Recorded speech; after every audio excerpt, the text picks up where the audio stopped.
Merhabalar, kanalıma hoş geldiniz. Bugün sizlerle çok sevdiğiniz bu motifimle güzel bir plaj çantası yapıyoruz. Plaj çantası diyorum ama büyük çanta sevenler böyle günlük kullanımda da çok rahat kullanabilirler bu çantayı. Gerçekten çok güzel oldu, çok beğendim. Farklı bir püskülde çalıştık bu çantada. Detaylarını videomun içinde bulabileceksiniz nasıl yaptığımı. Videodakinden tek farklı olarak sonradan sadece şuraya incecik bir deri ekledim. Elimdeki kalan parçalardan bakın şöyle karşılıklı sadece diktim onu. Şöyle ipini yakarak sabitledim açılma kopma olmasın diye. Bu şekilde bir püskül taktım. Uzun kocamanca bir püskül oldu. 27 motiften oluşuyor çantam. 3 milimetrelik tığ, kese kağıdı rengi bir kağıt ip kullandım. Şöyle göstereyim detaylarını. Astar çalışmadım. İsteğe göre astarlanabilir. Şu şekilde çıt çıtları var. Saplarımız bakar mısınız? Kocaman bir çanta. Gerçekten hemen ölçülerini size söylemek istiyorum. Bu çantamın 27 motif, tabii ki de ben 3 milimetrelik tığ kullandığım için motiflerim bu ölçüyü verdi. Sizin eliniz daha gevşekse biraz daha büyük olacaktır ya da daha sıkıysa bir tık daha küçük olabilecektir. Ne yazık ki bu çantada dediğim gibi motifli ve sayılı gittiği için özellikle birleştirme kısımları ve sonrasındaki bu üst kısımda çalıştığımız yerler her şey sayılı. Birleştirdiğimizdeki ortada kalan boşlukları nasıl dolduruyoruz? Tüm detayları bulabileceksiniz. Lütfen videoyu çok fazla atlayarak izlemeyin. Daha sonra bulamadım, işte şurayı göstermemişsiniz, burasını göstermemişsiniz diye yorumlar geliyor. Hayır, tüm detayları gösteriyorum. Sadece bazı kısımlar aralarda daha kısa süreli geçtiği için onları kaçırabiliyorsunuz. Lütfen çok fazla atlamadan videoyu izlemenizi tavsiye ediyorum. Bakın tabanını da bu şekilde motifle çalıştık. Her yeri motiften oluşuyor çantamızın. Hemen ölçülerini verelim. Şöyle ağız kısmından vereyim hatta. Çünkü ister istemez örnek kısmı esnediği için daha farklı çıkabiliyor. Şöyle açtığımızda 52 santimlik bir enimiz var.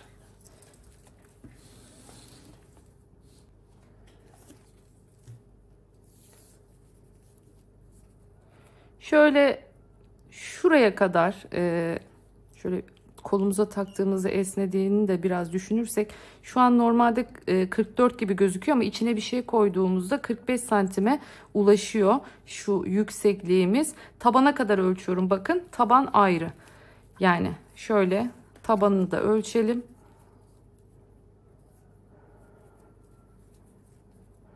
Bir motifim görüyorsunuz 13 santimden oluşuyor. Haliyle 13'e 39'luk bir tabanımız olmuş oluyor bu çantada.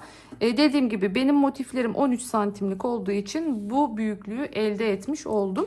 Sapı vermeyi unuttum. Hemen sapı da vereyim. Bakın sadece silindir kısmını veriyorum. Diktiğim kısım, düz kısımlar yok. Evet, 52 santim sapımız var. 52 santimden sonra şu kadar şöyle zaten videoda gösteriyorum. Düz dikme kısımlarımız var. O kısımları dışında 52 santim sap çalıştım bu çantada. Sapını çok uzun yapmanızı tavsiye etmem. Çünkü çanta çok büyük olduğu için eğer sapı da çok uzun tutarsanız o zaman kolunuzda aşağıya doğru çok sarkan bir çanta olacaktır. Bu kol omuza takmak için çok ideal bir ölçü, onu söyleyeyim. Kısa gibi görünmesin size, 52 santimi çok rahat kolunuza takabilirsiniz. Yani omzunuza geçirebilirsiniz. Kol altında ideal bir duruşta olmuş oluyor bu şekildeyken diyorum. Hala kanalıma abone olmadıysanız kanalıma abone olup beni desteklerseniz çok mutlu olurum. Biliyorsunuz abonelikler tamamen ücretsiz. Yorumlarınızı, beğenilerinizi bekliyorum. Haydi hiç beklemeden hemen yapılışına geçelim. Evet, başlayalım o zaman. Şimdi 3 milimetrelik bir tığım var. Bu çantayı 3 milimetre ile ördüm bu sefer. Çile halinde satılan kağıt iplerden var elimde. İpime herhangi bir işlem uygulamıyorum. Direkt aldığım gibi bakın çileden bu şekilde sarıyorum ve hemen örmeye başlıyorum. O yüzden bununla ilgili çok soru alıyorum, yumuşatma ile ilgili. Herhangi bir şekilde yumuşatma işlemini tavsiye etmiyorum. İpin çünkü ne yazık ki şu diriliği ve sertliği kayboluyor. İpimiz bu şekilde çabuk yıpranıyor. Çantamızın ömrü ise kısalıyor. Şimdi onun yerine eğer ki çok kalın ve çok sert bir ipiniz varsa, çok da zorlanıyorsanız sadece şunu tavsiye edebilirim. Çile halindeyken çileyi biraz açtırıp şöyle yani yumak haline getirmeden önce çileyken böyle karşıdan, havadan ütü buharı verebilirsiniz. Bu bir nebze de olsa sizin daha rahat bir şekilde örmenizi sağlayacaktır dedikten sonra hemen başlayalım. Şimdi burada sihirli halka ile başlayacağız. Daha önce torba çantasını çalışmıştım bu motifin. Çok sevmiştiniz, çok beğenilmişti. Hepinize bundan dolayı çok teşekkür ediyorum. Şimdi ise kocaman bir plaj çantası. İsterseniz büyük çanta sevenler günlük hayatta da tabii ki de kullanabilirler. Ama böyle plaj boylarında gerçekten çok güzel bir çanta yapacağız bu sefer. Haliyle tabii ki de motif sayımız biraz daha fazla olacak bu çantada. Toplamda 24 tane gövdede gidecek bu çanta için. Ve aynı zamanda 3 tane de tabanda olacak. Yani toplamda 27 motiften oluşuyor bu çantamız. Şimdi sihirli halkayı nasıl yapıyorduk? Bakın şöyle birazcık ipimi uzun bırakıyorum ki çekerken rahat çekebileyim. Şu şekilde elimin üstüne çarpı yapıyorum. Bakın tığımı alt geçiriyorum şöyle. Alttan çektim bunu. Şöyle kıvırdım. Bakın bu şekilde bir ilmek oluştu. Hemen içinden geçiyorum. Sıkıştırdım. Bakın bu benim sihirli halkam olmuş oldu. Şimdi artık burada direkt örmeye başlayabiliriz. Şimdi fıstıkla dolduracağız içine. O yüzden tığımı bakın bu şekilde ilmeğimi uzatıyorum. Fıstığımın büyüklüğüne kadar getiriyorum. Bir kere doluyorum. Giriyorum. 1. Bir daha doluyorum. Giriyorum. 2. Bir daha doluyorum. Giriyorum. 3. Şimdi ilkinde biliyorsunuz başlangıçta da uzattığımız için ilkini bu şekilde yapıyoruz. Yani bu benim dörtlü fıstığım olmuş oluyor. Şimdi ilkler her zaman farklıdır biliyorsunuz. Normalde burada bunu çektiğimizde çift ilmek olması gerekiyordu ama tek ilmek var. Şimdi bunu bu şekilde bir zincirmiş gibi sıkıştırdığımızda bakın bu onun tepesi yerine geçmiş olacak. Şimdi 3 tane zincir çekiyorum. 2 3 zincirimi çektim. İpimi doladım. Devam ediyorum şimdi tekrardan. Aynı yere bakın. Sihirli halkaya girdim. Uzattım. 1. Bu 2. Bu 3. Ve bu da 4. Şimdi hepsini birden çektim. Yoğun fıstıklar bu modelimizde. O yüzden dörtlü yapıyoruz. Bakın bu şekilde ikinci fıstığımı yapmış oldum. 8 tane yapacağız. 1, 2, 3. 3 tane çektim. 1, 2, 3 ve 4. Şimdi dördünü birden topladım. Bakın tığımın üstünde 2 tane ilmeğim var. İkisini birden çıkarttım ve bu şekilde üçüncü fıstığımı da yapmış oldum. Şimdi mantık anlaşıldı diye düşünüyorum. Devam edeceğim. 8. fıstığı yapıp hemen geliyorum. Evet geldim. Bakın şimdi sıra başına. Bu çiçeklerimiz en fazla bu kadar kapanacak. Bakın daha fazla asılıp kapatmaya çalışmayalım. Zaten çünkü bak burası böyleyken tam dolu oluyor. Yani şu göbekteki şu deliğin oluşması gerekiyor. Onu tamamen kapatamayız. Şimdi geldim. Bakın 3 zincirimi çektim. İpimi biraz uzattım. İlk yaptığımız fıstığın şöyle bir tepesini yapmıştık. Hatırlarsanız buradan giriyorum arkadan. Şöyle ipimi çektim arkaya. Sonrasında bunu burada tutuyorum bakın. Aynı yerden tekrar giriyorum. Buraya bir ilmek daha çıkartıyorum buradan. Evet.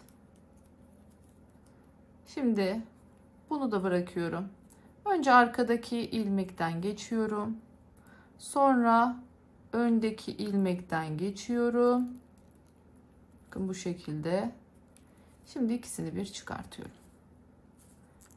Böylece bir üst sıraya geçmiş oldum. Şimdi tekrardan fıstık yapmaya başlayacağız. Onun için uzattım. Bakın ipimi doladım. Şimdi yanındaki hemen boşluğun içine fıstığımızı yapıyoruz. Bu üçüncü olmuş oldu. Bu da dördüncü olmuş oldu. Hepsini bir toparladım, birleştirdim. Şimdi bu sefer artık fıstıkların arasında 2 zincirimiz var. 2 zinciri çektim. Bakın hemen 1 2 3 ve 4. Hepsini bir topladım. Bu şekilde bakın ilk köşemizi yapmış olduk. Şimdi artık bundan sonra fıstıkların arasında 2, aralarda 4'er zincirimiz olacak. 2 3 ve 4. 4 zincirimi çektim. Hemen yandaki zincir boşluğuna giriyorum ve buraya sık iğnemi yapıyorum. Tekrar 4 zincir çekiyorum.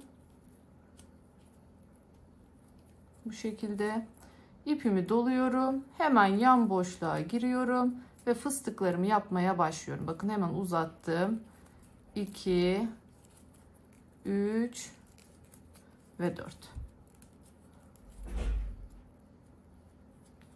Birinci fıstığımı yaptım. Şimdi araya 2 tane zincir çekiyorum. Tekrardan yanına ikinci fıstığım.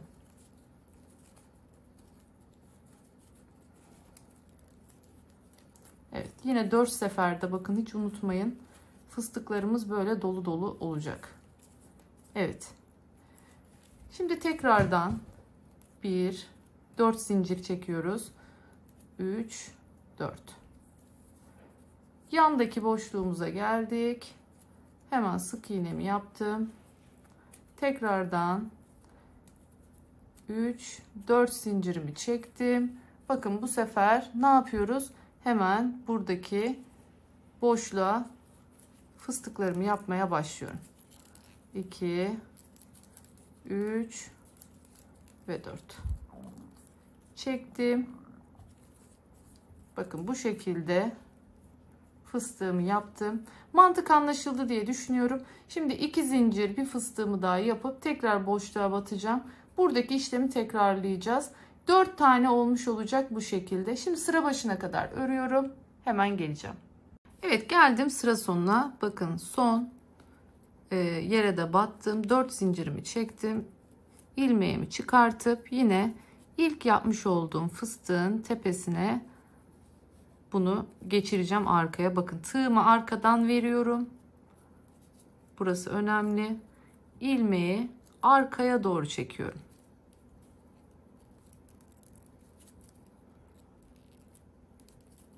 Çektik bunu arkaya. Şimdi aynı şekilde aynı yerden giriyorum. Bu sefer buradan bir ilmek daha çekiyorum. Çektim ilmeğimi. Şimdi bakın arkadaki ilmekten girdim. Öndeki ilmeğin önünden giriyorum şöyle ve bu şekilde yukarıya yeniden çıkmış oldum. Bu işlemi son kez gösteriyorum. Bir dahaki seferde hep aynı yöntemle çıkacağımız için üste çıkma yöntemini bir daha göstermeyeceğim. Şimdi tekrardan uzattım. Yine hep fıstıkla başlıyoruz. Unutmayın.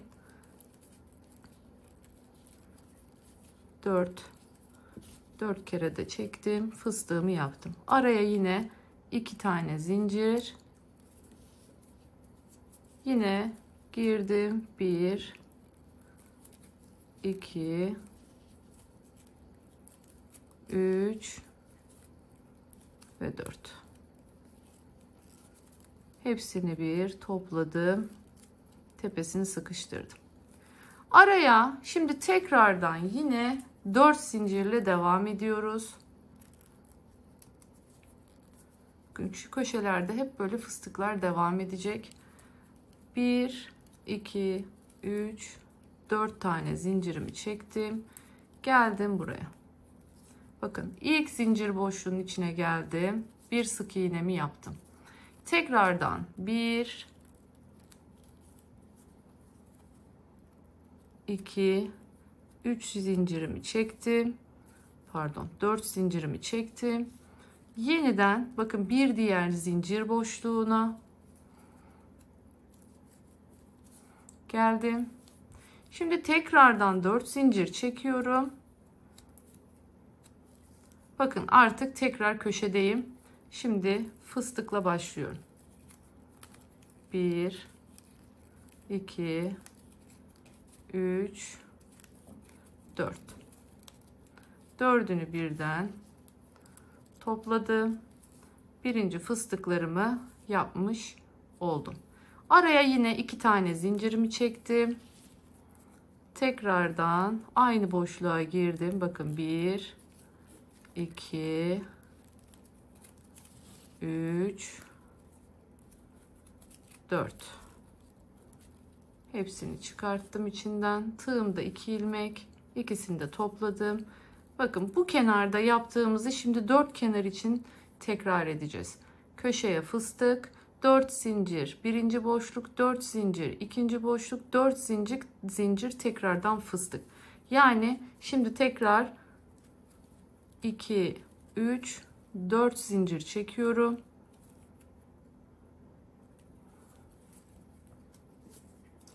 İlk zincir boşluğuna girdim ve sık iğnemi yaptım. Şimdi tekrardan 1 2 3 4 zincirimi çektim. İkinci zincir boşluğuna 1 2 3 dördüncü zincirimi de çektim. Tekrardan artık fıstığa başlıyorum. Bakın bu şekilde bu sırayı da böyle bitireceğiz. Hemen şunu yapayım.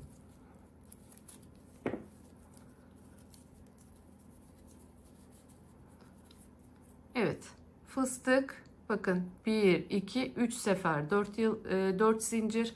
Yine fıstıklarımı yapıyorum. 1 2 3 sefer 4 zincir çekerekten motifimi hemen tamamlayıp geliyorum. Evet, geldim. Bakın sıranın sonuna geldim. Yukarıya üste geçtim. Tekrar fıstığımı kurmaya başlıyorum. İpimi doladım.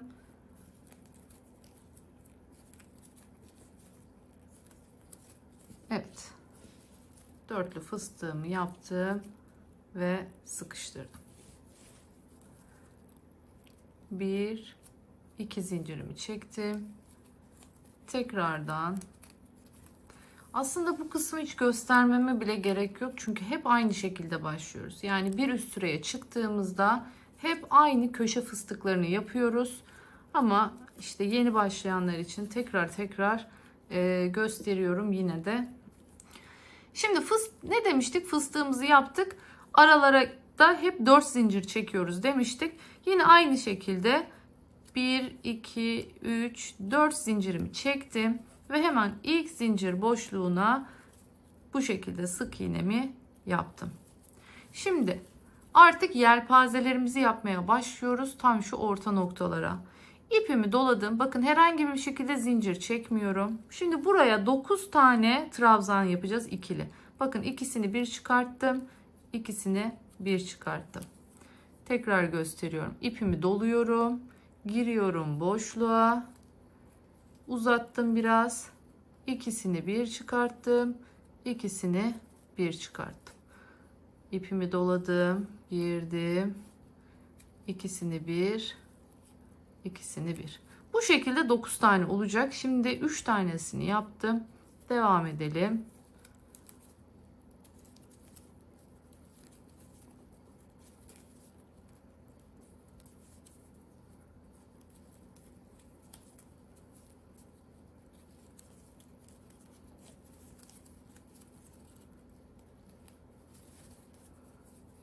3, 6, 7 tane oldu. 8 ve bu da 9. Evet, 9 tane yelpazemizi bu şekilde yaptık. Şimdi bunu tekrardan bakın buraya yapıştırmam lazım. O yüzden zincir çekmiyorum. Buraya bir sık iğne ile bunu yapıştırıyorum. Görüyorsunuz bunu bu şekilde. Sanki buradaki zincirler bunun yanında ne oldu? Trabzanmış gibi oldu. Bu şekilde birleştirdim. Şimdi tekrardan 4 zincir çekiyorum. 3, 4 zincirimi çektim. Giriyorum boşluğa. Bakın bu zinciri çekmeyi unuttuğunuz anda işte her şey genelde resimli dönütler geliyor, karıştırdığınızda işte atıyorsunuz. Hep burada, hep bu sırada karışıklık başlıyor. Bu sırada çok dikkat edin. Bakın 4 zincir çekiyorum. Girdim sık iğneyle.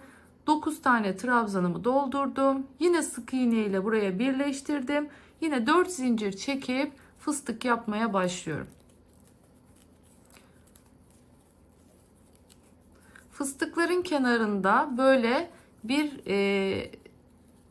çerçeve gibi böyle iki yanında file görüntüsü olması gerekiyor. Buna çok dikkat edin. Bakın şurada bakın şöyle geliyor. Burada böyle geliyor. Buna dikkat edelim. 2 tane zincirimi çektim. Geldim 1, 2, 3, 4 ve bu fıstığımı da yapıp bu köşeye geçtim. Şimdi tekrardan aynı şeyi tekrarlayacağız. 4 zincir çekeceğim. Buraya geleceğim. Sık iğnemi yapacağım. Sonra 9 trabzanımızı dolduracağız ortaya. Tekrardan buraya sık iğne ile birleştireceğim.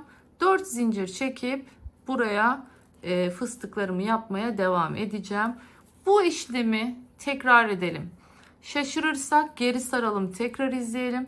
Şuradaki yelpazede şu bir sırada ne yapıyorsam bunu aynısını diğer kalan 3 sıraya da uyguluyoruz. Hemen geliyorum. Evet, geldim artık bakın son sıraya. Ben üst sıraya geçtim. Fıstığımı hazırladım. Artık bunu bir daha göstermeme gerek yok diye. Bunu hazırladım. Şimdi arayı nasıl öreceğiz onu gösteriyorum. Tekrardan her zamanki gibi 4 zincirimi çekiyorum. Geldim. Bakın birincisi boşluğa hemen sık iğnemi yaptım. Tekrardan 1, 2, 3, 4 zincirimi çektim. Şimdi geliyorum buraya. 1, 2, 3.'ye giriyorum. 3. trabzanın tepesine giriyorum. Ve buraya bir sık iğnemi yapıyorum. Tekrar 1, 2, 3, 4 tane zincirimi çekiyorum. 1, 2, bakın bu sefer sondan 1, 2, 3. Buradan 4. Sondan sayarsak 1, 2, 3. Baştan 3. sondan 3. yere geliyorum. Ve tekrardan buraya bir sık iğnemi yapıyorum. Tekrar 1, 2, 3, 4 tane çektim. Geldim sıradaki zincir boşluğuna. Buraya da battım. Tekrar 1, 2, 3 ve 4 diyoruz. Şimdi burada artık ne yapıyorum? Hemen fıstıklarıma geçiyorum.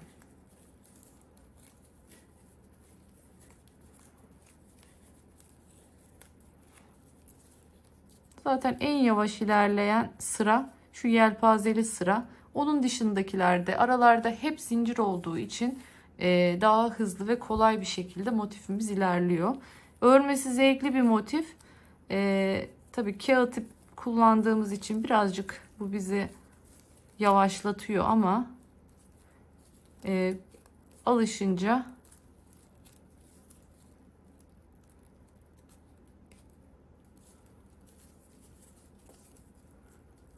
bu biliyorsunuz ekleye ekleye gidilen bir çanta. O yüzden birinci motifi şimdi bitireceğiz. Birinci motifi bitirdikten sonra artık ördüğümüz ikinciyi birinciye, üçüncüyü ikinciye şeklinde ekleye ekleye gideceğim.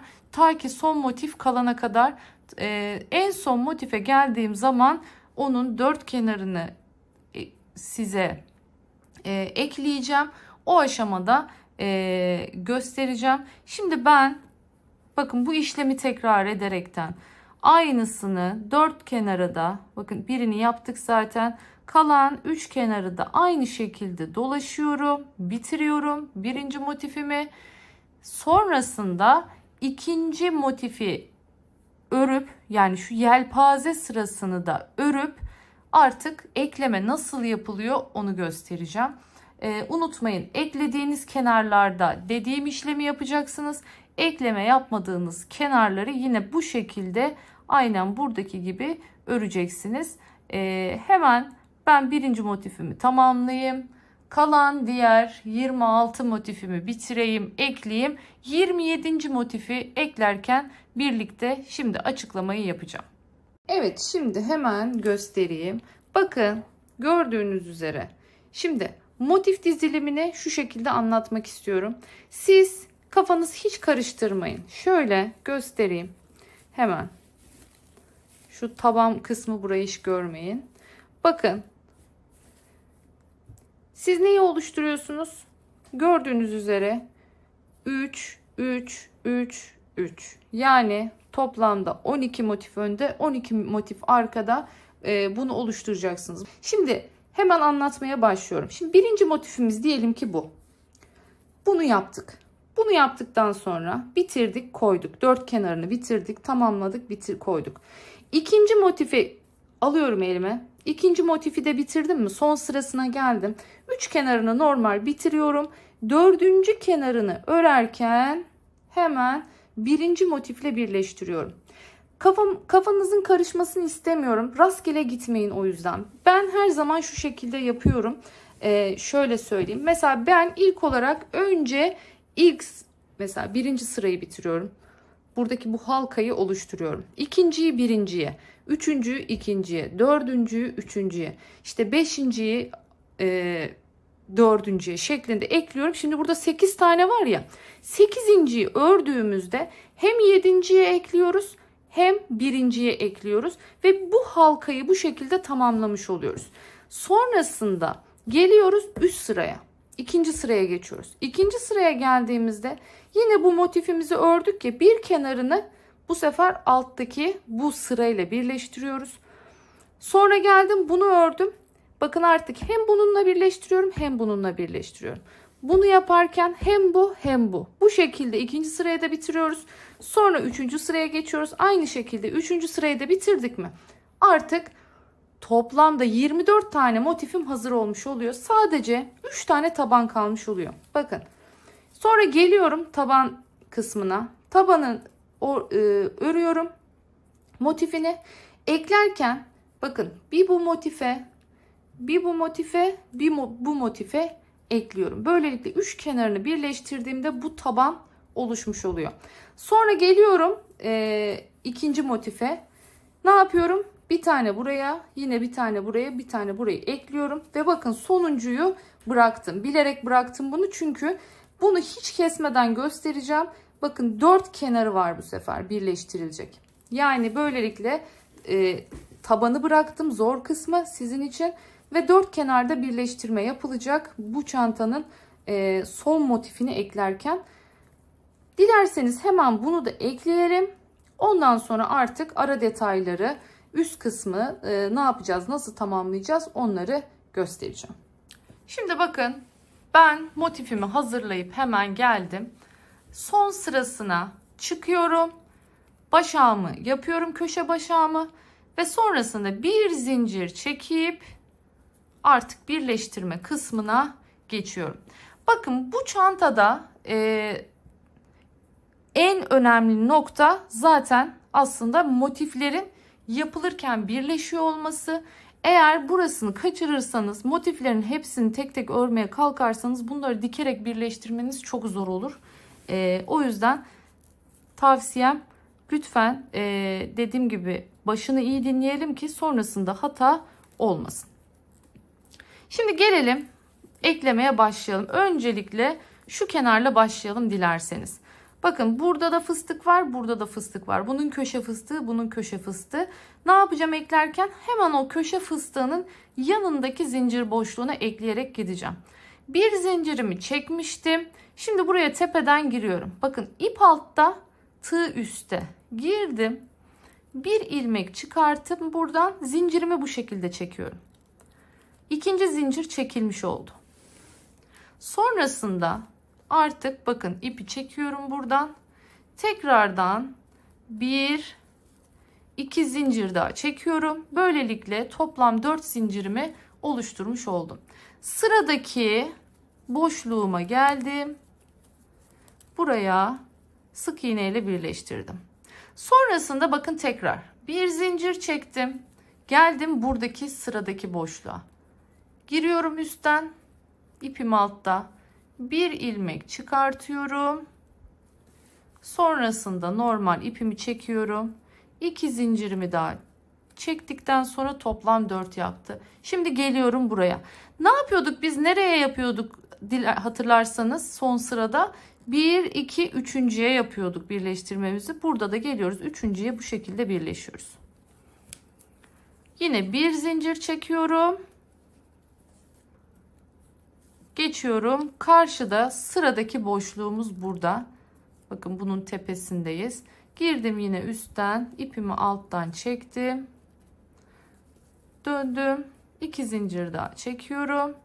Ve buradaki sıradaki işlem neydi? Sondan 3. 1, 2, 3. Geldim buraya.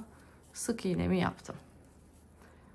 Bir zincirimi çektim. Sıradaki boşluğum bakın burası. Sıradaki boşluğa üstten girdim. Alttan ipimi çektim. Bakın bu şekilde. Şimdi 2 zincir daha çekiyorum. 1, 2 tane daha çektim. Sıradaki boşluk bakın artık burada da burası. Geldim buraya. Şimdi bunun da son boşluğu kaldı bakın. Yine bir zincir çekiyorum. Girdim buraya. Geldim. 2 zincir daha çektim. Şimdi artık ne yapıyoruz? Geçtik fıstığa.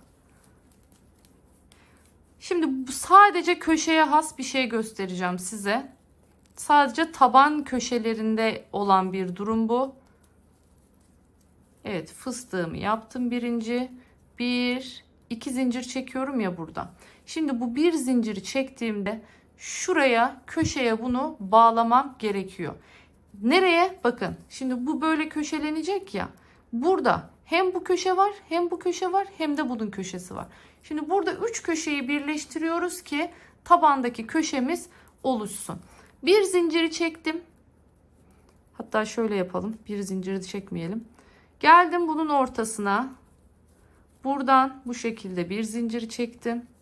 Geldim bunun ortasına. Geldim. İkinci zincirimi de bu şekilde çektim. Sonrasında döndüm. Bir zincir de bu şekilde çektim. Böylece şöyle bir birleştirme yapmış oldum. Tam köşede. Doladım ipimi. Şimdi ikinci fıstığımı yapabilirim artık. Bakın dediğim işlemi, bu köşedeki birleştirmeyi sadece tekrar söylüyorum, taban köşesinde yapıyoruz.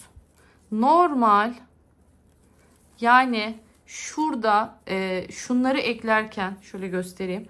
Bakın bunları eklerken burada bir birleştirme yok. Köşeler böyle ne olacak? Kare şeklinde kalacak ki oralara sonra küçük motifler yerleştireceğiz. Şimdi bu işlem şu köşeyi sadece nerede var? Bakın taban köşesinde var. Bu şekilde birleştirdik. Şimdi geliyorum tekrar bir zincir çektim. Bakın bu kenarı birleştirmeye başlıyoruz şimdi. Şimdi burayı birleştireceğiz. Geldim. Birleştireceğim duvardaki ilk boşluktan girdim. İkinci zincirimi oluşturdum. Sıradan 3, 4. zincirimi de çektim ve bu sefer buradaki sıradaki boşluğa girdim. Bir zincir çektim. Bakın buradaki sıradaki boşluğumuza girdim. 1 2 zincir daha çekiyorum. Ne yapıyorum? Geldim buraya birleştireceğim. Şimdi 1 2 üçüncüye girdim. Bir zincir çektim. Hemen karşı sıradaki boşluğuma girdim. İkinci zinciri bunun içinde çekiyorum. 3 ile 4'ü dışında çekiyorum. Bakın tekrardan. Geldik. Bakın 1 2 3 sondan 3. zincire giriyorum. Tekrardan bir zincir çektim. Sıradaki boşluğa girdim.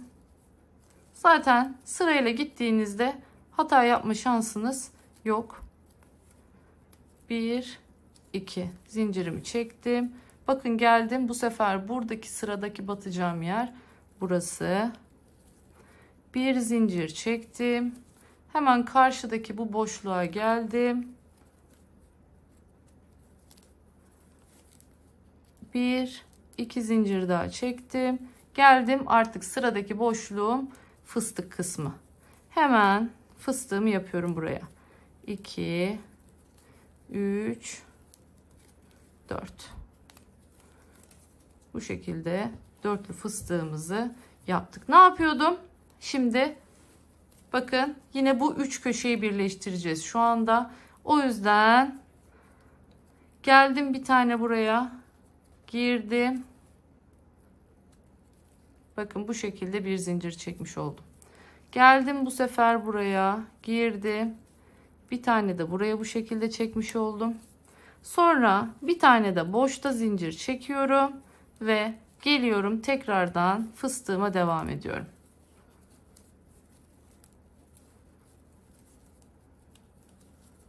Tekrar hatırlatıyorum. Bu sadece pardon üçlü fıstık oldu bu. Bazen bir tane daha yapacağız.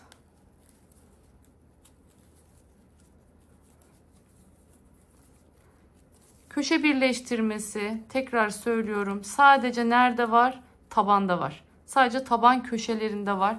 Onun dışında tekrar söylüyorum. Tekrar söylüyorum. Gerçekten burası önemli.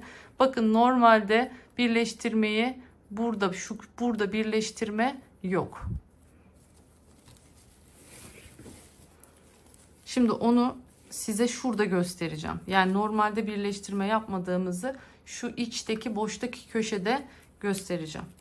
Geldik şimdi. Bakın yine bir zincirimi çektim.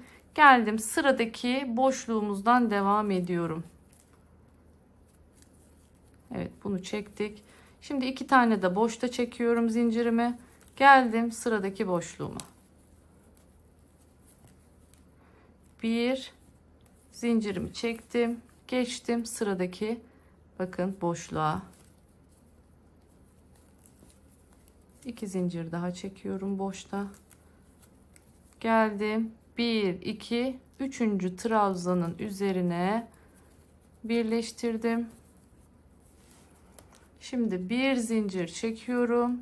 Bakın sıradaki boşluğum burası. Sıradaki yere giriyorum. Tekrar 1 2 geldim. Sondan bu sefer 1 2 3.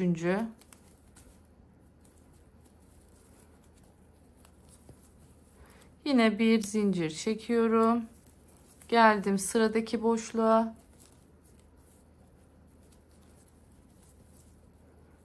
1 2 tane bakın zincirimi çektim. İpimi yine geldim sıradaki boşluğa. Sık iğne. Yine bir zincir çektim. Sıradaki boşluğuma geldim. Bakın burası.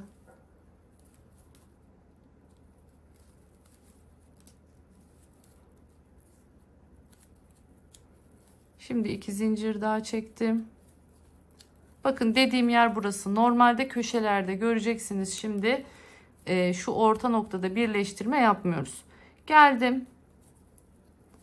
Fıstığıma başlıyorum. 1 2 3 ve 4. Çektim. 1 2 zincirimi çekiyorum her zamanki gibi. Devam ediyorum fıstığıma. 2 3 ve 4 çektim. Bakın bu şekilde dönelim şimdi. Yine bir zincirimi çektim. Sıradaki, bakın artık fıstıkları atlıyorum. Sıradaki zincir boşluğundan giriyorum. Her zamanki gibi tığım üstte, ipim altta. Girdim. 1 2 tane daha çektim. Sıradaki yere birleştiriyorum. Bir zincir çektim. Geldim sıradaki boşluğa. 1 2. Şimdi sıradaki boşluğum neresi? Artık trabzanların tepesine geçiyorum. 1 2 3. trabzanın tepesi.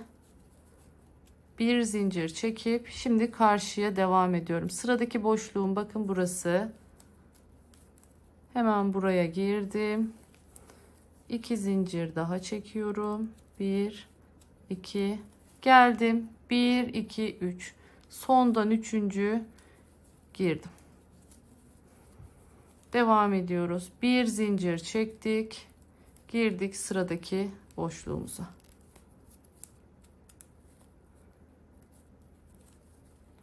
İkinci zincirimi çekmiş oldum.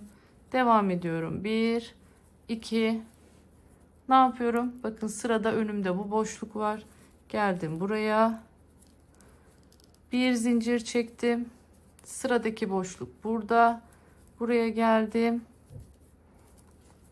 Dönüyorum. Bakın yine 1 2 zincir daha çekiyorum ve artık ne yapıyorum? Bunu buraya ekleyeceğim. Bakın final noktasında bunu buraya ekleyeceğim. Artık bunu ilmek kaydırmayla ekleyebilirim. Bu noktada bu şekilde burayı bitiriyoruz. Evet. Bakın böylelikle çantamızın artık tabanı da eklenmiş oldu. Görüyorsunuz. Ne yaptık? Bu sayede şu köşeleri de birleştirmiş olduk. Köşeler birleşti. Hiç başka bir şey yok. Bakın kendinden tabanlı bir çanta yapmış olduk. Burası tabanımız. Burası da gövdemiz. O boşlukları da şimdi birlikte yapmaya başlayalım. Burada kolay bir yöntem göstereceğim sizlere. Çok kolay bir şekilde bakın hemen burayı birleştireceğiz. Şimdi burada görüyorsunuz 4 tane başak bir araya gelmiş durumda böyle bu şekilde. Şimdi birinci başağın ortasından giriyorum. İpimi şöyle çektim. Bir tane buraya sıkıştırıyorum. Evet, uzatıyorum şöyle. İpimi bir kere doluyorum. Aynı yere tekrar giriyorum. Bakın ikisini çıkartıyorum. Tepesini bırakıyorum. Şimdi geliyorum hemen bu tarafa. Buradaki başağın göbeğine geliyorum. Uzattım. Bakın ikisini çıkarttım. Tığımı doladım. Aynı yere bir daha giriyorum. İkisini çıkarttım. Tığımda 4 tane oldu. Dönüyorum şimdi tekrardan. Sıradaki boş yere giriyorum. Bunlar daha henüz sıkıştırılmadığı için iplerini temizlemedim hiçbirini. Şimdi bunları da yaptıktan sonra bir oturacağım. Bütün ipleri gizleyeceğim. Şimdi geldim buraya. Uzattım. Pardon, tığımı dolamamışım. Tığımı doladım. Girdim sıradaki boşluğa. İkisini bir. Yine ikisini bir. Bakın tığımda 6 tane oldu. Son köşeye geçiyorum şimdi. Döndürüyorum tekrardan. İpimi doluyorum. Son köşemiz burası. İkisini çıkarttım. Bakın ikisini çıkarttım. Artık Tığımın üzerinde 8 tane var. Şimdi 8'ini birden çıkartıyorum ve bu şekilde sıkıştırıyorum. Burada ipimi kesiyorum.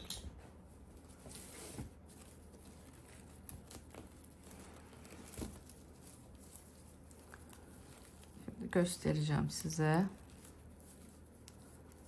Bakın bu şekilde bir göbek yapmış olduk buraya. Siz bunu dilerseniz üçlüsünü de yapabilirsiniz. Benim için bu kadar yeterli. Ancak burada şuna dikkat etmeniz gerekiyor. Hemen iğneyi alıyorsunuz.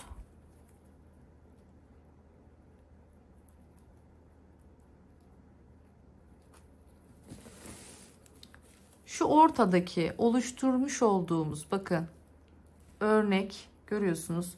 Bunun şöyle bir hepsinin içinden dolaşın. Şu göbek kısmı bir iyice güzelce bir sabitlenmiş olsun.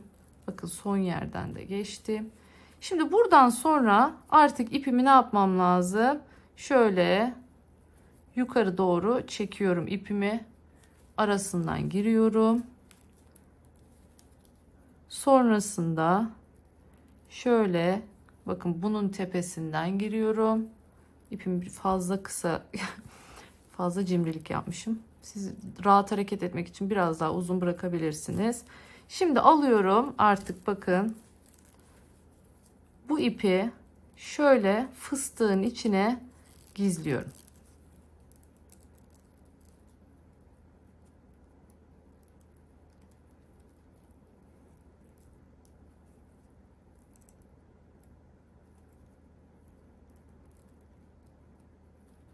Evet. Bakın bu şekilde geçirdim. İpimi fıstığın içine sokuşturuyorum. Bu şekilde gizlenmiş oluyor.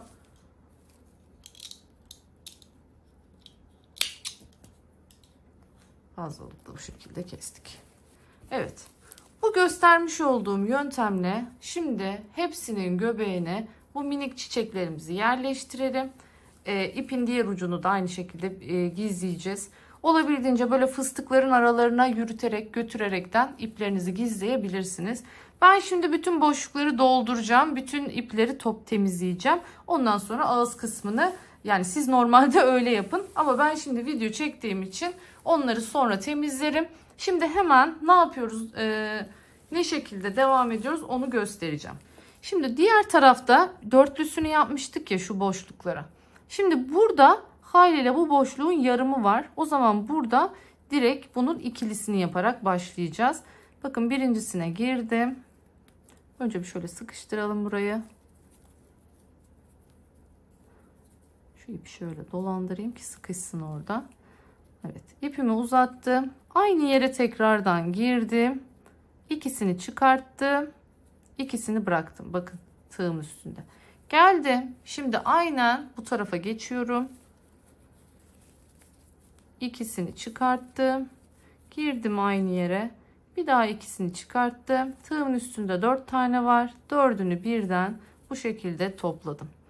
Evet, bir zincir çektim. Bakın bu buraya bu şekilde bir yarım çiçek oluşturmuş oluyor. Şimdi burada artık ilk seferde yani bu çiçeğin yanındaki ilk seferde 4 zincir çekiyorum. Ondan sonra bütün boşlukları 3 zincirle birleştireceğim ki ağzı birazcık toplasın, yayık olmasın diye. Hemen 1 2 ip o kadar kötüymüş ki inanamazsınız. Yani bu çile şans akmıyor ip. Bakın ne kadar zorlandığımı görüyorsunuz. Bunun sebebi ipin kötülüğü. Bakın ilk boşluğa girdim. Hemen buraya ne yaptım? Bir sık iğnemi yaptım. 1 2 3 tane çektim. Geldim sıradaki boşluğa. 1 2 3 tane çektim. Geldim sıradaki boşluğa. Yani ağzının şu dalgasını kaybediyoruz şu anda. Düzlüyoruz ağzını. 3 tane çektim. Sıradaki 1 2 3 tanesini çektim. Sıradaki bir. Şimdi bakın artık şu köşe kısmına geldiğimiz için şimdi sırada 4 zincirimiz var. 3 4 zincirimi çektim, ipimi doladım, geldim şimdi buradaki fıstıkların arasına ipimi bakın birazcık uzatıyorum, ikisini bir çektim, tığımı tekrar doluyorum, tekrar uzatıyorum, ikisini bir çektim, tığımda 3 tane var. Şimdi bekletiyorum bunu, geliyorum karşı tarafa, ikisini çektim, tığımda bıraktım, uzattım, ikisini çektim, tığımda bıraktım. Şimdi hepsini bir ne yapıyorum? Bakın topluyorum. Ve bir zincirle bunu burada kilitliyorum. Böylelikle buradaki yarım çiçeğimizi de yaptık. Tekrardan 3 4 zincir çekiyorum sıradaki boşluğa. Evet, hep bu şekilde şimdi tekrar ediyoruz. Kenarlarda 4 demiştik. Şimdi 3 çektim. Sıradaki boşluk. 1 2 3 çektim. Sıradaki boşluk. 1 2 3 çektim. Sıradaki boşluk. Bakın artık yavaş yavaş yaklaşıyorum tekrardan. Şimdi yine 3 çekeceğim. Sıradaki boşluk. Evet, geldik yine başakların ortasına. O zaman ne yapıyorum? 4 çekiyorum burada. 1 2 3 4 tane çektim, ipimi doladım, geldim ortaya, uzattım, ikisini çektim, bıraktım, uzatacağım şimdi. Evet, ikisini çektim, bıraktım, geldim, ipimi doladım, yan tarafa geçiyorum, ikisini çektim, bıraktım, geldim, bir daha ikisini çektim. Şimdi hepsini birden topluyorum, güzelce buraya sıkıştırıyorum. Yine aynı şekilde bakın burayı da yapmış olduk. Ağız kısmını bakın şöyle gerdiğinizde motiflerinizi şu şekilde, şu ağzının dümdüz olması gerekiyor. Bu bize hem kasma yapmadığını hem de ağzının o dalgasının toparlandığını gösteriyor. Evet, bu şekilde devam edeceğiz artık. Şimdi ben diğer yerlerini de hemen yapıp geliyorum. Tekrardan artık birleştiriyoruz ve birleştirdikten sonra bu kısımlarını dediğim gibi ben en son yapacağız. Hemen ağız kısmında sık iğnelerimizi örmeye başlıyoruz. Evet, şimdi bakın son artık birleştireceğim yere geldim. Burada bir 3 tane zincir çekiyorum. Çünkü birleştirirken ilmek kaydırması yapacağım. O da zaten bir zincir yerine geçmiş oluyor. Böylece boşluk mesafeler eşitlenmiş olacak. Bu şekilde gördüğünüz üzere artık tamamladık. Şimdi bir zincir çekiyorum ve bu görmüş olduğunuz noktanın yanından boşluklara şimdi sık iğnelerimi yapmaya başlıyorum. Gördüğünüz gibi artık 4 zincir olan yere 4 tane, 3 zincir olan yere 3 tane. Sık iğnelerin üzerine de birer tane olmak üzere sık iğnelerimi yaparak yoluma devam edeceğim. Ta ki sıra sonuna kadar. Bu şekilde 4 tane, şu kenarlarda 4 zincir olan yerlerde 4 tane. Sık iğnelerin üzerine unutmayın. Onların üzerine de bir tane yapıyoruz. 3 zincir olan yerlere de 3 tane sık iğnelerimizi yapıyoruz. Sıra sonuna kadar gelelim. Sıra sonunda üst sıraya nasıl geçeceğiz onu göstereceğim. Evet, geldim bakın şimdi en sona. Burada artık bir üst sıraya geçeceğim. Şimdi bakın ilk yaptığım sık iğnenin tepesinden giriyorum. İpimi arkaya çektim. Ve o çektiğim ipimin bakın uzantısından girip ilmeğimi takıyorum arkadan, sıkıştırıyorum, geçirdim ve bu şekilde bir üst sıraya geçmiş oldum. Her sırada aynı işlemi tekrarlayacağız. Dediğim gibi kaç sıra olduğunu birazdan söyleyeceğim size. Böyle bu şekilde her sık iğnenin üzerine bir sık iğne olmak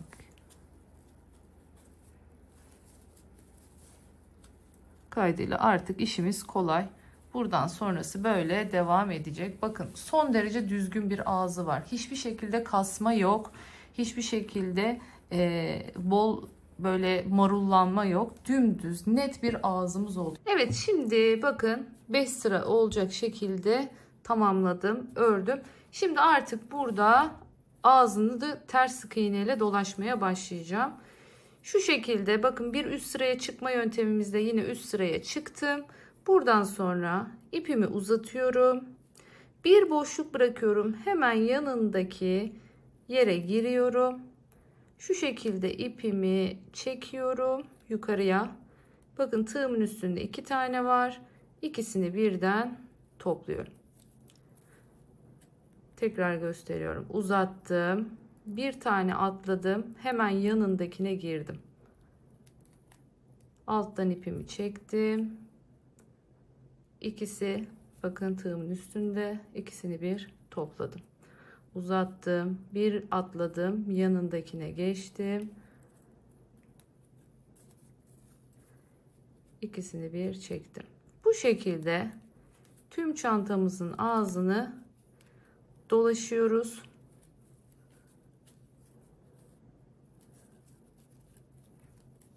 Sonrasında sapını örmeye başlayacağız.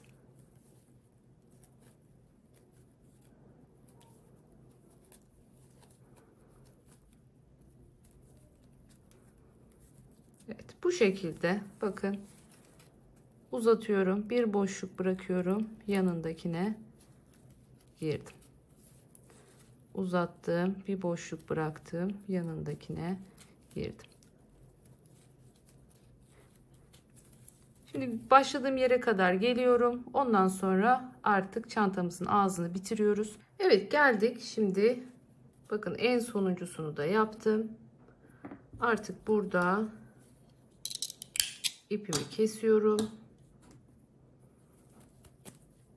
İğneye takıyorum.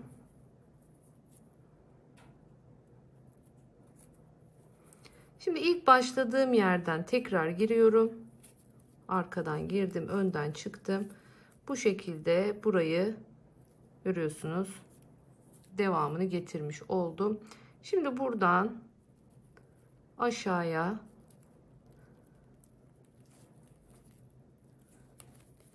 sık iğnelerin arasına giriyorum. Biraz daha yürütelim.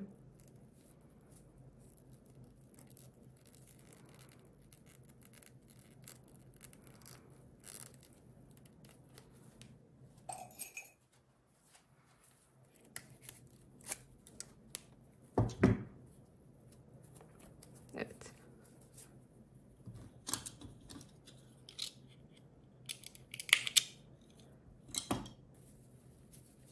Bu şekilde çantamızın ağız kısmını da bitirmiş olduk. Şimdi sap kısmına geçeceğiz. Sapla ilgili şimdi dilediğiniz sapı tercih edebilirsiniz. İsterseniz dediğim gibi normal deri sap takabilirsiniz. İsterseniz sarma sap yapabilirsiniz. Dilerseniz de normal klasik örgü sap yapabilirsiniz. Yani kastettiğim şöyle, şu şekilde silindir halinde saplardan örüp bu şekilde takabilirsiniz. Dilerseniz de şöyle yuvarlak formlu saplarımız var. Onlardan da çalışabilirsiniz. Ben bu şekilde bir sap çalışmaya karar verdim. Şimdi aynen çok fazla örmeyeceğim. Bu boy ideal. Yani şöyle söyleyeyim, çok fazla yaparsam, çünkü çantam zaten çok büyük olduğu için kolumun böyle omzuma atabileceğim büyüklükte bir sap yapmam yeterli olacak. Şöyle şu şekilde şuralardan da taktığımızda tam olacak. Dilerseniz hemen sapımın yapımına geçelim.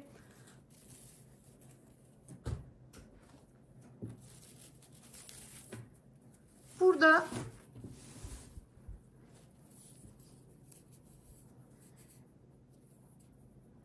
şöyle dikmek için biraz pay bırakacağım. Şöyle ne kadar diyeyim, bir 30 santim kadar bırakacağım. Ve hemen zincir çekerek başlıyorum.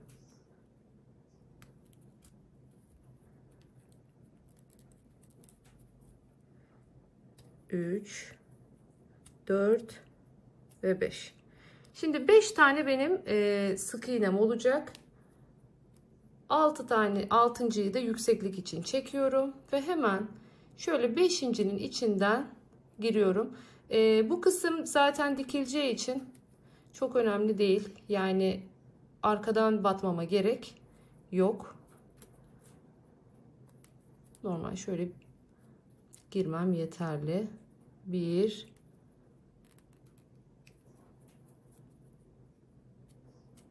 2, 3,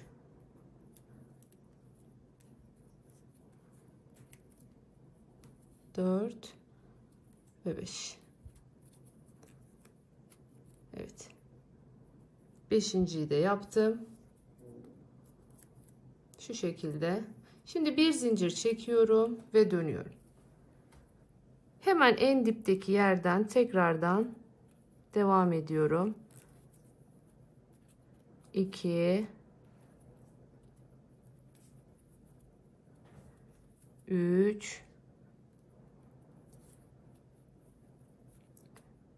4 ve 5. Şimdi bir tane daha zincir çekip döndüm. 1, 2, 3, 4 ve 5.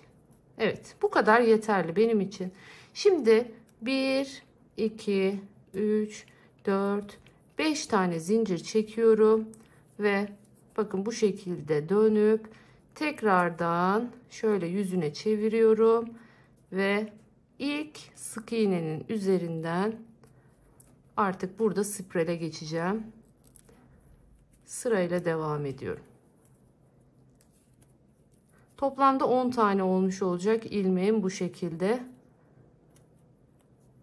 Çanta büyük olduğu için çok ince bir sap olsun istemedim. Bakın 5 taneyi bu şekilde. Şimdi 5 taneyi de zincirin üzerine yapıyoruz. 1, 2, 3, 4 ve 5. Şimdi aynen devam ediyoruz. Bakın ilk sık iğnenin üzerinden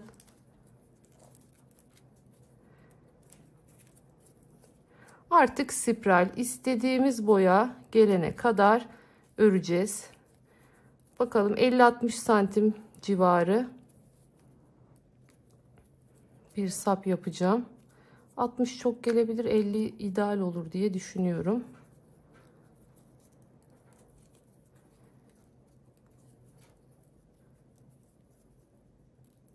Bakın hemen artık her yerde sık iğnemiz olduğu için normal dönerek gidiyoruz.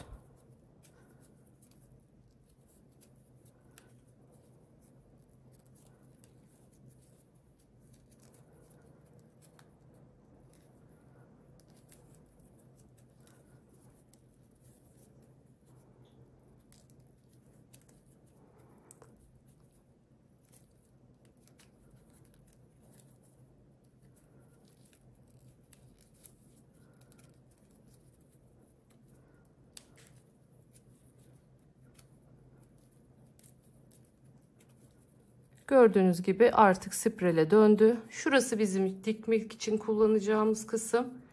Şöyle diktiğimizde bakın içten şöyle düzgün bir görüntü elde etmiş olacağız dikerken bu sayede. Dilerseniz siz 2 sırada örebilirsiniz alt kısmı. Ben bu şekilde 3 sırayla tercih ettim.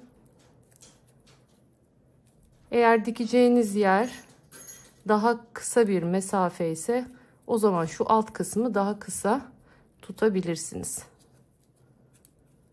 Şimdi dediğim gibi 2 sapı da bu şekilde yapacağım. Şimdi bunun sonuna geldiğimizde sonunu nasıl tekrar bu hale getireceğiz onu göstereceğim. 2 tane sapımızı hazırlayıp dikme aşamasında görüşeceğiz. Evet, şimdi saplarımızı ördük. Bakın şu son kısmını nasıl yaptım ben unutmuşum, hemen örmüşüm ama şöyle anlatmak istiyorum. Aynı boya geldiğinde, çantamız istediğimiz boya geldiğinde artık spiral dönmeyi bırakıp geri dönüyoruz. Yani mesela şöyle söyleyeyim, şimdi burada ne yapmışım, buraya kadar gelmişim, normalde böyle gitmem gerekirken gitmemişim, çevirmişim örgümü, geri gitmişim. Bir daha geri, bir daha geri. Kaç tane yaptık bunu? Diğeriyle, yani başlangıç yerimizde aynı olması için yine 5 sık iğne üzerinden yaptık. Yani 5 geri geldik, 5 ileri, 5 geri şeklinde bakın. Burayı da aynı şekilde tamamladık. Yani burada boşta 5 ilmeğimizi bırakmış olduk. Şimdi artık dikme aşamasına geldim. Bakın bir tarafını kendim diktim şu şekilde. Böyle bıraktığımız için, tek kat bıraktığımız için altta bir katman oluşmuyor. Bakın gayet düzgün bir şekilde burayı dikebiliyoruz. Şimdi aynısını burası için de yapacağız. Bakın şöyle yer olarak ben nereyi belirledim, hemen onu göstereyim. Şu ortadaki motifi bırakıyorum. Şu geçtiğim ikinci motifte de şu ilk deliği bırakıyorum. Şuradaki ikinci delikten taktım şu şekilde. Bakın şöyle yaptığımda üst üste gelmiş oluyor. Şimdi şu kısmındayız. Bakın ipimiz burada. Burada olduğu için şöyle biraz ortalayalım. Şuraya denk geliyor. Şöyle bakın hizasını aldığımda şu şekilde denk geliyor. Buradan giriyorum. Yani ikinci sıranın üstü olmuş oluyor burası. Sonra hemen yukarıya çıkıyorum. Bakın burada da bir sık iğne yukarıya çıkıyorum. Battım. Yine burada bir sık iğne yukarı çıkıyorum. Bakın burada da bir sık iğne yukarı çıkıyorum. Normal yorgan diker gibi gidiyoruz yukarıya doğru. Yine burada bir sık iğne yukarıya. Burada bir sık iğne yukarıya çıkarken bu sefer şöyle bir şey yapıyorum. Bakın şurada görmüş olduğunuz 1, 2, 3, 4, 5 tane vardı ya. Bu bıraktıklarımdı. Şöyle hemen karşısına gelen yerden alırken buraya batacağım ya şimdi. Şunu da batıyorum. Yani 2 kat birden giriyorum bu şekilde. Böyle olduğunda artık bu ucuza tutturmuş oluyoruz. Tam bu en son yerde yapıyorum bunu. Bakın bir yana kayıyorum. Görüyorsunuz. Bir yandan girdim. Bakın bunun da bir yanındakini alıyorum. Bu ilmeğe de girdim. Şimdi yukarıya. Bir ilmek bakın yukarıya geçtim. Böylelikle şu ağız kısmı kapanmış oluyor. Şurada göstereyim daha net bir şekilde. Bakın o açıklık burada kapanmış oluyor. Aynı şekilde bakın bir yana kaydım. Burada da bir yandaki ilmekten giriyorum. Arkada da bir yandaki ilmekten giriyorum. Bu şekilde. Bir yandaki. Burada da bir yandaki. Burada da bir yandaki. Böylelikle bakın ağız kısmını hem birleştirdik hem de dikmiş olduk. Artık şöyle kenardan devam ediyorum.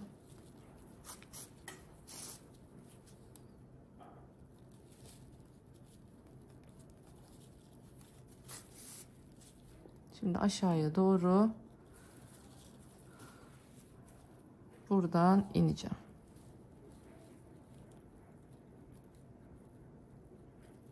Pardon, fazla yanık gitmişim. Yanlış yere girmişim. aynı hizasından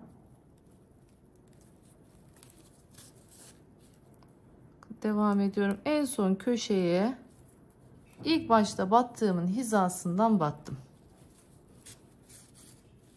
Bu tarafı da birleştirmiş olduk. Şimdi artık diğer tarafa, yani şöyle bu tarafa doğru kayıyorum. Alt kısmını birleştireceğim. Burada iki lobu birden almaya dikkat edin. Yani şu şekilde bakın, iki lobu birden almaya dikkat edelim, daha sağlam olması açısından. Evet.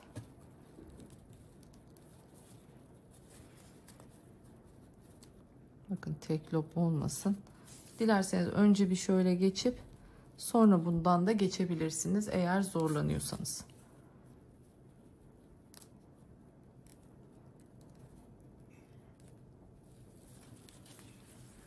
Evet. Bu şekilde burayı bitirmiş olduk. Şimdi şöyle hemen sık iğnelerimizin arasına giriyoruz. Bakın kağıt iple kullandığınızda bu yöntemi kullanabilirsiniz. Hiç düğüm atmanıza gerek yok. Böyle dümdüz yolunuza devam edebilirsiniz. Ancak kullandığınız ip daha kaygan bir ipse o zaman mutlaka arkada önce bir düğümle ipinizi sabitleyin. Ondan sonra bu şekilde ipinizi gizleyin.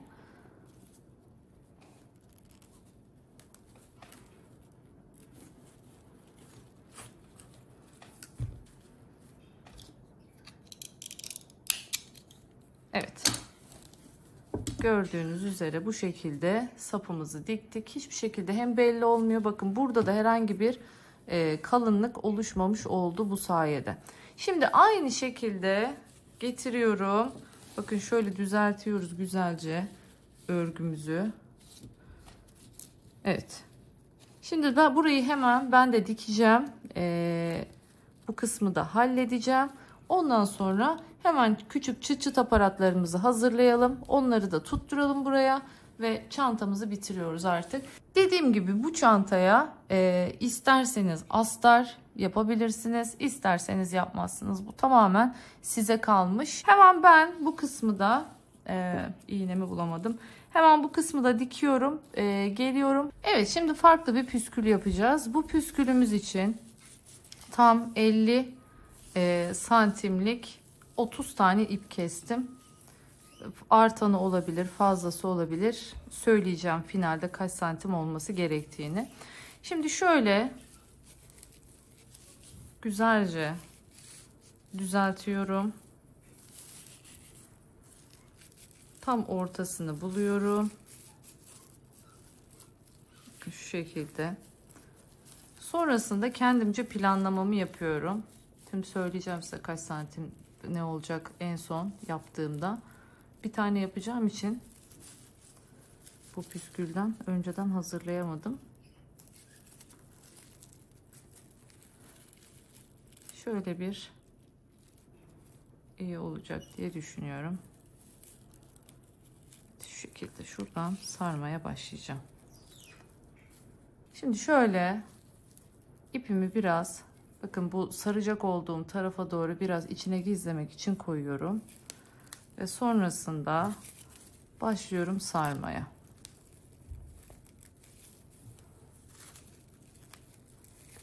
Sıkı bir şekilde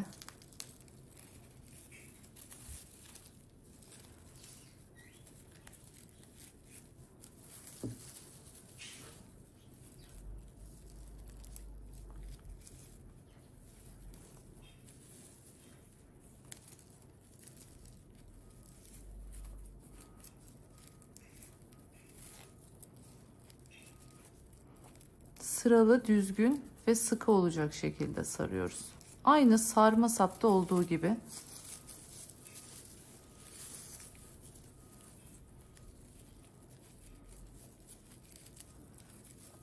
Evet, şimdi artık biraz yoluna koyduktan sonra şu şekilde yapıyoruz. Bakın ipi sabit tutuyoruz. Örgüyü çeviriyoruz. Bu şekilde daha kolay sararsınız. Yani böyle sarmak çok zor. İpiniz zaten sürekli dolaşır durur. Bakın şu şekilde ipi tutuyorum sabit. örgümü dolaştırıyorum.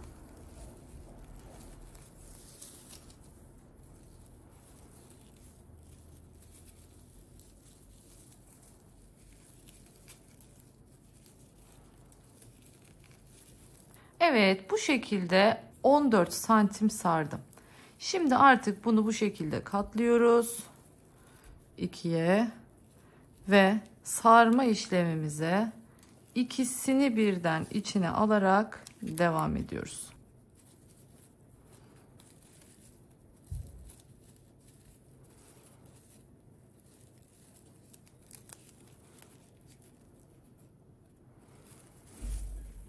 Evet, yine bakın aynı şekilde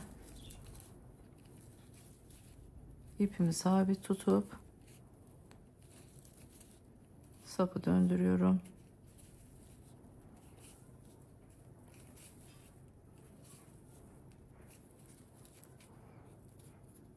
Sıkı bir şekilde yapıyorum, bakın.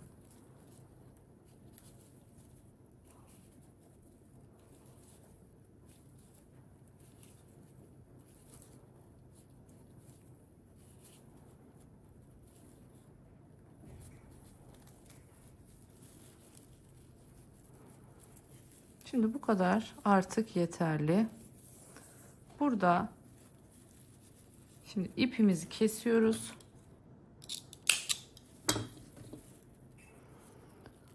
İpimizi, iğnemizi geçiriyoruz. Bakın, sardığım ipin içinden şöyle geçirdim.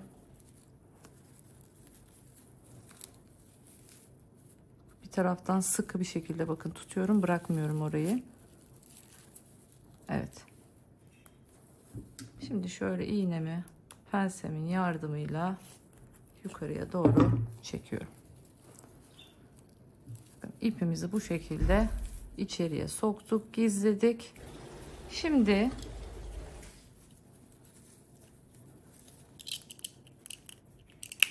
bu ipi buradan kesiyoruz. Hemen mıknatıs takacaklarımızı yapalım. Bakın, hiç ip bırakmıyorum alt kısmında, ihtiyacım yok. Sonunda bırakacağım dikmek için. Şöyle sıkıştırdım. 3 4 ve 5. Hatta 6 diyelim. Çantamız biraz büyük. 6. Şimdi 6 tane sık iğneden yapacağız. 7.'sini yükseklik için çekiyorum. Düzgün olsun istiyorum. Arkadan öreceğim bu sefer.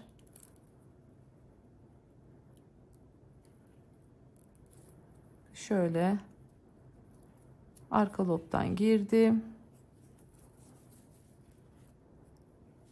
Hemen ikincisi,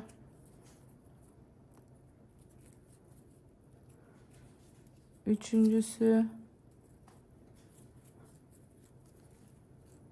4,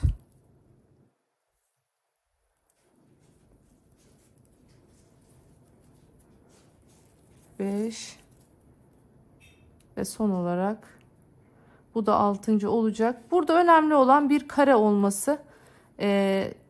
Kaç sırada kareyi elde ediyorsanız o kadar örmelisiniz.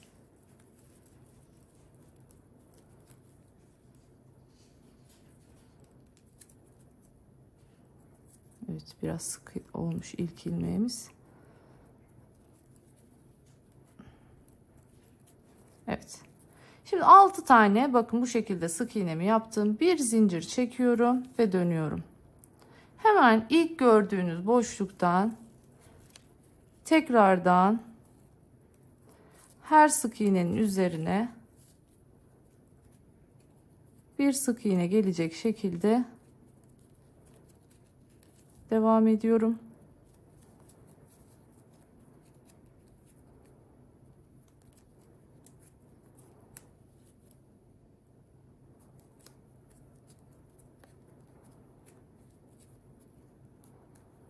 Bu şekilde tahmini olarak sanki 5 sırada yetecek gibi. 5 en fazla 6 sıra olur yani. Ne zaman kareyi bulursam orada bırakacağım. Bundan 2 tane hazırlayıp geliyorum. Daha sonra dediğim gibi dikme payını bırakacağız. Çok fazla değil. Sadece bir tarafını dikeceğimiz için çok fazlaya gerek yok. Hemen bunu yapacağım. Çıt çıtlarını takacağım ve çantama montesini edeceğim. Aynı zamanda dediğim gibi püskülümüzü de çantamıza takacağız. Gerçekten çok güzel oldu. Hemen bitmiş halini hazırlamak için sabırsızlanıyorum. Bitirip geliyorum. Evet, gördüğünüz gibi parçalarımı hazırladım. Mıknatıslarımı bu şekilde taktım. Şimdi dikme aşamasına geçiyoruz. Bir tanesini taktım. Şimdi bir tanesini birlikte takalım. Burada sadece şu kısmını dikiyoruz. Diğer kısımlarını dikmiyoruz. Siz dilerseniz dikebilirsiniz ama gerek olmuyor. İsterseniz bunu normal bir deriyle de halledebilirsiniz. Şimdi nereye dikiyorum? Hemen onu göstermek istiyorum. Bakın tam çantamızın ortası neresi? Şu yelpazenin ortasındaki kısım. Yani bunu ortalıyoruz. Şöyle bu şekilde yaptığımızda zaten tam olmuş oluyor. Bakın hemen şuradan o son sık iğne tepesinden giriyoruz. Bir sonrakinden çıkıp bunun da bir sonraki sık iğne tepesinden, yani karşılıklı. Hemen bir buradan girdim. Bakın bir sonrakinden çıkıyorum. Burada da bir sonrakinden giriyorum. Bu işlemi tekrarlayacağız. Yani bir tur gideceğiz, sonra bir tur geleceğiz.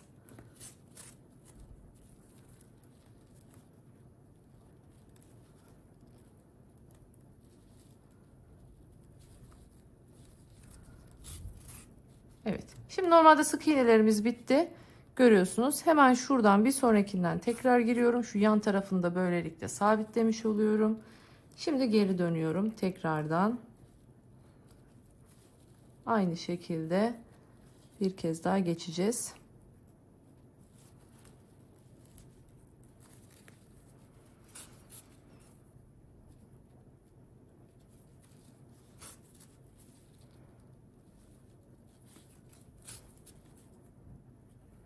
Çünkü çıt çıtlar biliyorsunuz çok fazla aç kapa olacağı için kullanım boyunca daha sağlam olmasını istiyoruz. Evet. Bu şekilde diktikten sonra hemen şöyle sık iğnelerimin arasından geçeceğim. Şöyle çevireyim artık çantamı. Şöyle bu tarafa doğru gidelim.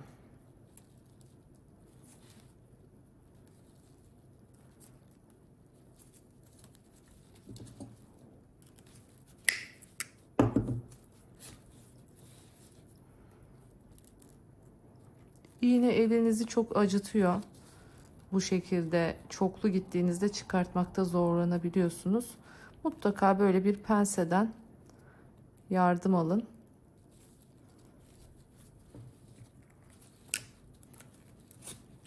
Evet. Bu şekilde bunu da bitirmiş olduk. Şimdi neredeyim? Ütü aşamasındayım. Hemen ütülerimi yapıyorum ve geliyorum. Evet, bitirdik geldik. Bakın püskülümüzü ütüledim. Ütüleyince görüyorsunuz ne kadar düzgün oldu. Gerçekten çok güzel bir püskül bu. Hemen şöyle görüyorsunuz. Bir tane kilit yaptım buraya. Şöyle bir ip aldım tutturmak için. Hemen göstereyim onu da nasıl yaptığımı. Bakın şöyle bir ipimiz var. İkiye katladım. Görüyorsunuz. Şöyle içinden geçiriyorum. Bu iki ipi bunun içinden geçirdikten sonra şu şekilde tam orta noktadan olacak şekilde böyle kilitliyorum. Evet, bu şekilde sıkıştırdım güzelce. Şimdi iğnemin tekini takıyorum. Bakın ipin tekini takıyorum iğneme. Şimdi bu püskülümüzü sabitleyeceğiz çantamıza.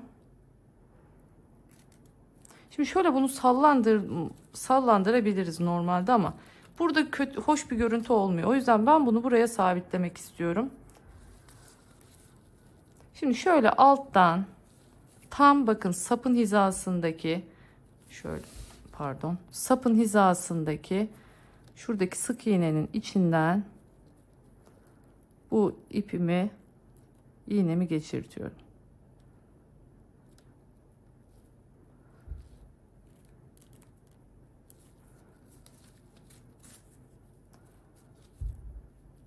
Şöyle telin içinden girdi. Onu bir düzelteyim.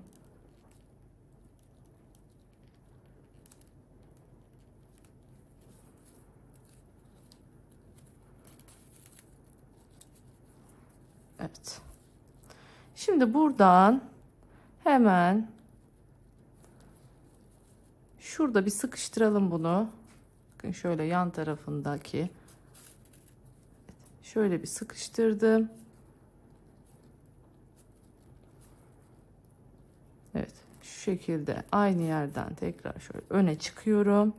Ve hemen adım adım sık iğnelerin arasından ipimi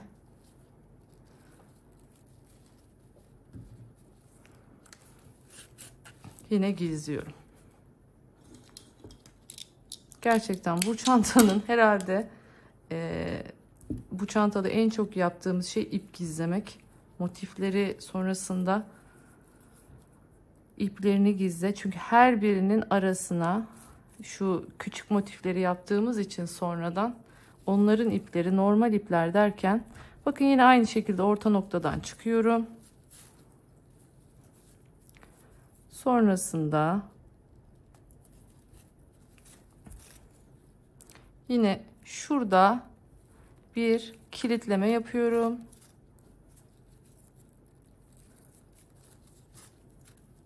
Evet.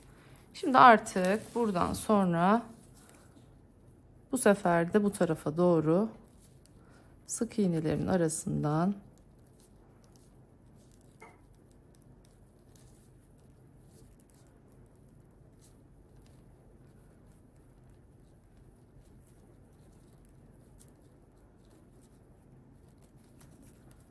evet.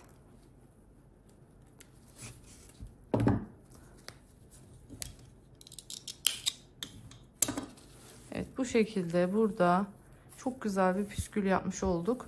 Dilerseniz bu size az gelirse bu püskül miktarı biz 30 tane kesmiştik. 50 santim bu arada tam iyi geldi, tekrar hatırlatıyorum. 50 santimle yaptığınızda tam bu boy bir püskül elde edeceksiniz. Bakın şöyle unutmayın 14 santim tekli sardık. Sonrasında şöyle göstereyim. Yaklaşık 1,5 santim ikisini bir sardık ve bakın normal püskül kısmı 15,5 sardığım kısımdan itibaren toplam boyuna da bakalım. Evet 24 santim boyu var bu şekilde. Son derece güzel düzgün bir püskül oldu. Siz sayıyı az gelirse 35'e de çıkartabilirsiniz. Saplarımız görüyorsunuz son derece ideal.